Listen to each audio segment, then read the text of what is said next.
अब भाई आपने अकाउंट्स तो भली भांति पढ़ी है। हाँ सर, अकाउंट्स भली भांति पढ़ी है। मैं हमेशा बच्चों को एक चीज कहता हूं, accounts forms the basis of income tax. Accounts basis बनता है इनकम टैक्स का। सर ये बात नहीं समझ में आई। आओ बोर्ड पे मैं तुम्हें जरा एक चीज समझाने की कोशिश करता हूं। आओ देखते हैं वो क्या है। यह है मेरा प्रॉफिट एंड लॉस अकाउंट। ठीक है, कोई भी कंपनी अपना प्रॉफिट एंड लॉस अकाउंट बनाती है।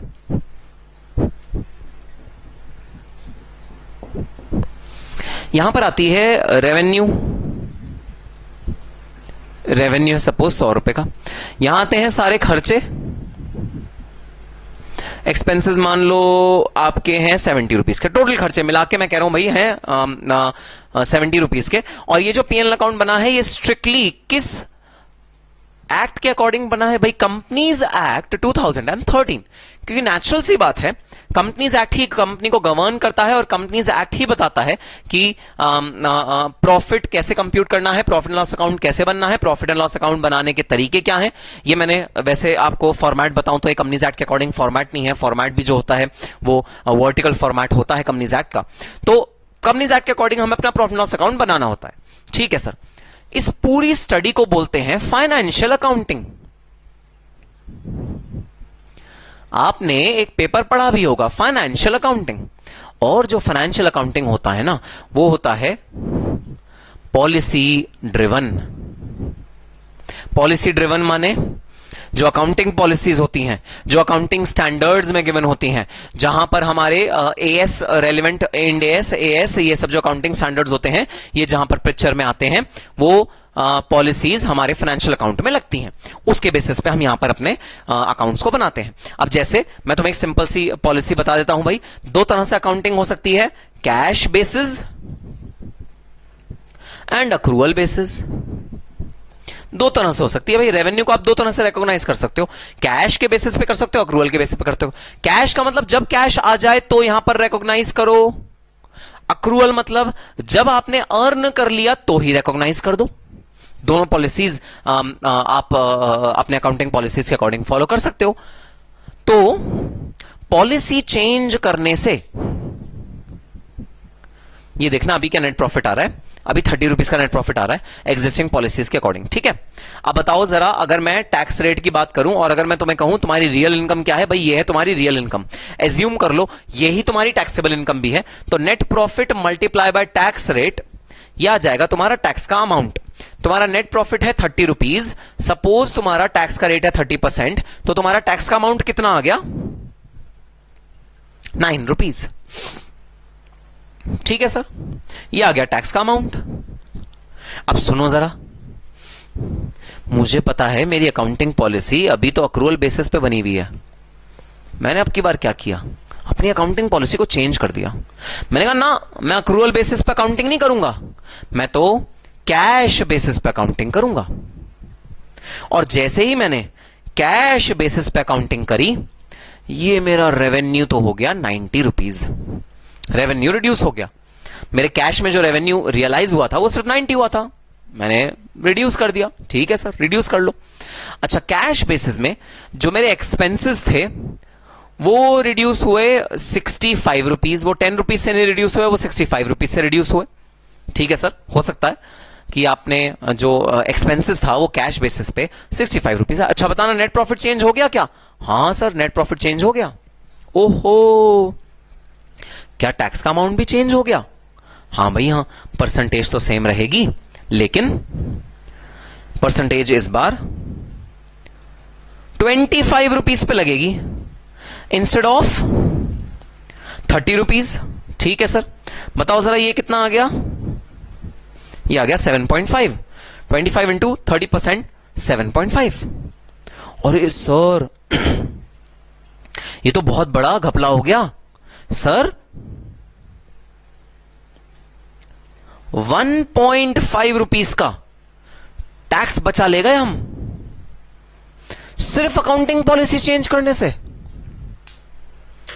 हमने अकाउंटिंग पॉलिसी चेंज करी और 1.5 रुपीज का टैक्स बचा ले गए। और बड़ी मजेदार बात सर, जब भी टैक्स बचाना हो अकाउंटिंग पॉलिसी को चेंज कर दो, टैक्स बच जाएगा। भाई बिल्कुल आप ये समझ रहे होगे, ऐसा समझ रहे होगे कि अकाउंटिंग पॉलिसी को चेंज कर दो और टैक्स बच जाएगा, लेकिन मैं आपको एक बात बता देता हूं, अकाउंटिंग पॉलिसीज किसी सीएफओ के घर में नहीं बनती, ये बनती हैं institute of chartered accountants of India, institute of cost accountants of India के 4 वॉल्स के अंदर, 4 कॉर्नर्स के अंदर. Specifically, Institute of Chartered Accountants of India are responsible for creating the policies. और Institute of Chartered Accountants of India, even the Companies Act ने बोला है company cash basis पे अपने अकाउंट्स को नहीं बना सकती, तो कंपनी के पास ऑप्शन ही नहीं है कि कैश बेसिस पे अकाउंट्स को बनाए. तो कंपनी के पास क्या ऑप्शन है? कंपनी के पास ऑप्शन है सिर्फ और सिर्फ अक्रूवल बेसिस पे अपने अकाउंट्स को बनाएगी और किसी बेसिस पे अकाउंट्स को नहीं बनाएगी. तो ऐसा नहीं हो सकता कि कोई भी कंपनी, कोई भी पार्टनरशिप, कोई भी एंटिटी, कोई भी इंडिविजुअल अकाउंटिंग पॉलिसी को टैक्स बचाने के लिए यूज कर सके. ऐसा नहीं हो सकता, because accounting policies are given by accounting standards which have to be followed by all consistently. इसीलिए इनकम टैक्स एक्ट, क्योंकि अब इनकम टैक्स एक्ट निश्चिंत हो गया. पहले देखो इनकम टैक्स एक्ट घबरा गया था. इनकम टैक्स एक्ट क्यों घबरा गया था? इनकम टैक्स एक्ट इसलिए घबरा गया था क्योंकि अगर अकाउंटिंग पॉलिसी में चेंज आया तो यहां टैक्स में चेंज लाना बड़ा इजी है. तो कोई भी बदमाश टैक्स पेयर अकाउंटिंग पॉलिसी का हवाला देके अपने टैक्स को रिड्यूस कर सकता था. तो इनकम टैक्स एक्ट एकदम घबरा गया कि अरे बाप रे, अगर इस तरह होगा तो मेरे तो फिर एक्ट का कोई फायदा नहीं है, पॉलिसी लोग चेंज करेंगे और अपना टैक्स बचा जाएंगे. जैसे अभी इस एग्जाम्पल में मैंने तुम्हारा टैक्स बचवाया, लेकिन फिर इनकम टैक्स एक्ट को सांत्वना मिली जब उसने ये बात सुनी, अरे भाई अकाउंटिंग पॉलिसीज तो फिक्स होती हैं, उसको कंपनीज एक्ट 2013 फिक्स करके रखता है, वो कोई चेंज थोड़ी होती है. अपने घर का राज थोड़ी है कि चेंज कर दो अकाउंटिंग पॉलिसी. तो फिर इनकम टैक्स एक्ट को खुशी मिली. इनकम टैक्स एक्ट ने भाई अकाउंटिंग पॉलिसीज को मान्यता दी. कैसे मान्यता दी? इनकम टैक्स एक्ट ने बोला ठीक है भाई, ये पूरी चीज समझ में आ गई. अकाउंटिंग पॉलिसी के बेसिस पे टैक्स किस तरह चेंज हो सकता है ये भी समझ में आ गया.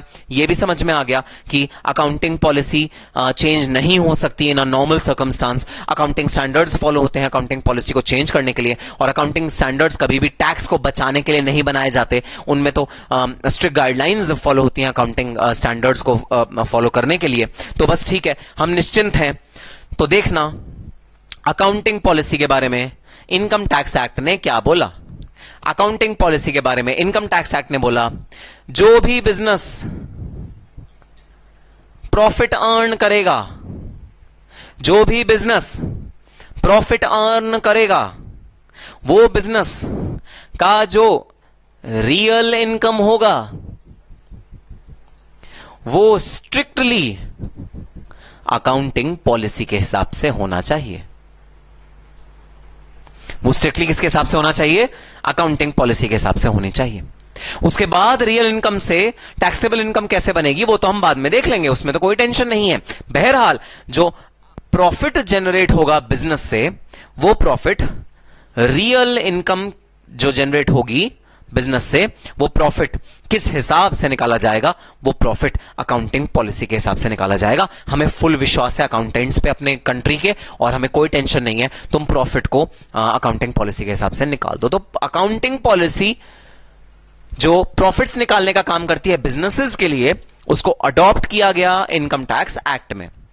जजमेंट आई, सेक्शन तो था ही, जजमेंट भी आई. सुप्रीम कोर्ट की जजमेंट जिसने ये बात पे मोहर लगाई कि हां भाई, जो असेसी अकाउंटिंग पॉलिसी ठीक से फॉलो कर रहे हैं prescribe by the institute of chartered accountants of India, उन असेसीज को अकाउंटिंग पॉलिसी पे कोई उनका शक नहीं करेगा कभी. उनको कोई ये नहीं बोलेगा इनकम टैक्स डिपार्टमेंट वाला कि भाई ये तुमने ना 100 रुपए नहीं, ये तो 90 रुपीज होना चाहिए था, क्योंकि अकाउंटिंग पॉलिसी के अकॉर्डिंग जिसने भी जो काम किया है वो बिल्कुल परफेक्ट माना जाएगा. माना अकाउंटिंग पॉलिसी चेंज करने से टैक्स में चेंज आ जाता है, लेकिन हमें अगर असेसी ने अकाउंटिंग पॉलिसी फॉलो करी है प्रॉपर जो प्रिस्क्राइब्ड है, उसकी वजह से अगर टैक्स में चेंज आ भी गया तो हमें उस पर उंगली नहीं उठानी, क्योंकि अकाउंटिंग पॉलिसी मेन है, बेस है अकाउंटिंग पॉलिसी. टैक्स तो उसके ऊपर की इमारत है.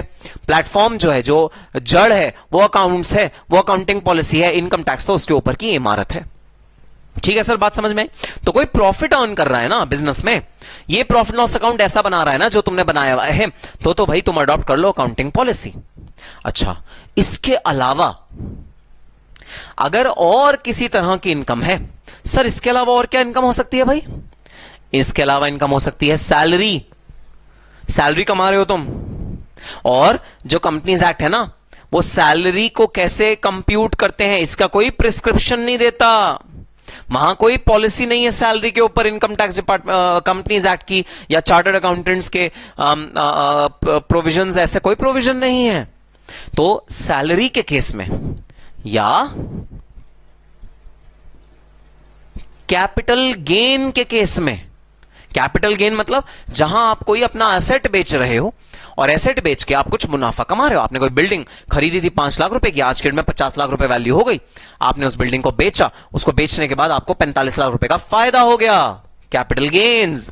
या इनकम फ्रॉम हाउस प्रॉपर्टी, आपकी कोई हाउस प्रॉपर्टी से इनकम है, मतलब आपने अपना कोई घर रेंट पे दिया हुआ है, आपने अपना कोई घर किराए पे दिया हुआ है, उससे किराया आ रहा है घर, या फिर कोई प्लेस आपने रेंट पे दिया हुआ है, उससे कोई किराया आ रहा है, हाउस प्रॉपर्टी।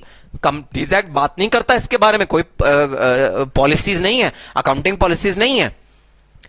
या फिर एक और सोर्स की इनकम होती है, वो है अदर सोर्सेज। अदर सोर्सेज मतलब कोई भी और सोर्स, किसी भी और तरह का सोर्स का इनकम है, अगर आपका किसी भी और तरह का आपका इनकम है, कोई भी और सोर्स। तो अगर आप इन तीनों कैटेगरी में फॉल करते हो, तो क्योंकि इन तीनों कैटेगरी की कोई अकाउंटिंग पॉलिसी ही नहीं है, तो भाई इनके लिए तो स्ट्रिक्टली तुमको इनकम टैक्स एक्ट जो बोलेगा, अपनी रियल इनकम भी उसी की तरह निकालनी है, टैक्सेबल इनकम भी उसी की तरह निकालनी है। लेकिन अगर तुम्हारी इनकम है प्रॉफिट अपने बिजनेस से, जहां कंपनीज एक्ट ऑलरेडी स्टैंडर्ड्स दिए हुए हैं, वहां पर तुम्हें इनकम अकाउंटिंग पॉलिसी के हिसाब से निकालनी है। तो ये है 5 हेड्स ऑफ इनकम जिनका मैंने तुम्हें ग्लिम्स दिया है। अभी में एक एक में घुसेंगे, ढंग से करेंगे। मैंने भी सिर्फ तुम्हें ग्लिम्स दिया है कि कौन से 5 सोर्सेस के इनकम है जो हमारे इनकम टैक्स एक्ट में स्पेसिफाइड है, और इनकी जो इनकम निकलती है वो किस बेसिस पे निकलती है। तो भाई प्रॉफिट और इनकम फ्रॉम अदर सोर्सेज। अब देखो इनकम फ्रॉम अदर सोर्सेज जो है ना, जो है मिसलेनियस इनकम, जो किसी भी और सोर्स की इनकम है, तो वो इस वाली कैटेगरी में आती है। भाई income from other sources is a mix. उसमें कहीं कहीं तो मैं अकाउंटिंग पॉलिसी, जहां जहां अकाउंटिंग पॉलिसी है, याद रखना, अगर है नहीं तो मैं उसे फॉलो कैसे करूंगा इनकम निकालते हुए। तो जहां जहां तो अकाउंटिंग पॉलिसी है, वहां तो मैं इनकम फ्रॉम अदर सोर्सेज को बोलूंगा, हां भाई अकाउंटिंग पॉलिसी के हिसाब से निकालो जो कंपनीज एक्ट में स्पेसिफाइड है। इनकम निकालने की बात हो रही है, ये हमने इनकम निकाली थी, देखो जरा, ये इनकम निकालने का तरीका है, क्योंकि ये तो रेवेन्यू होता है, इनकम थोड़ी होती है। इनकम तो होता है प्रॉफिट। कैसे निकालोगे? कैश पे निकालोगे, काइंड में निकालोगे, अक्रूवल में निकालोगे किस बेसिस पे निकालोगे? क्योंकि यहां पर प्रोविजन भी होते हैं भाई कई सारे तरह के। वो प्रोविजन बनाते हुए कौन सी पॉलिसी फॉलो करोगे? प्रोविजन तो हवा में बनते हैं, अभी खर्चा हुआ नहीं, एस्टिमेट कर रहे हो कि हो जाएगा, हवा में बन रहे हैं, लेकिन वो भी अकाउंटिंग पॉलिसी के अकॉर्डिंग बनते हैं।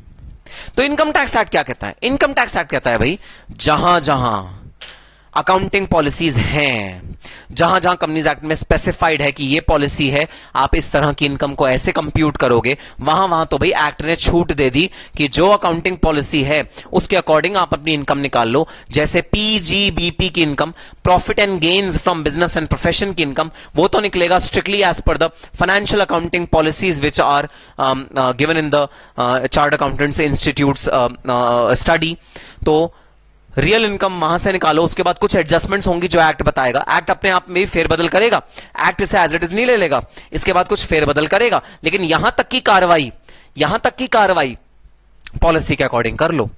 लेकिन जहां कोई स्टैंडर्ड्स हैं ही नहीं, जैसे सैलरी के ऊपर कोई स्टैंडर्ड नहीं है, कोई पॉलिसी नहीं है, कैपिटल गेन के ऊपर कोई स्टैंडर्ड नहीं है, कोई पॉलिसी नहीं है, हाउस प्रॉपर्टी के लिए कोई पॉलिसी नहीं है, कोई स्टैंडर्ड नहीं है, वहां पर भाई इनकम टैक्स एक्ट को स्ट्रिक्टली फॉलो करो।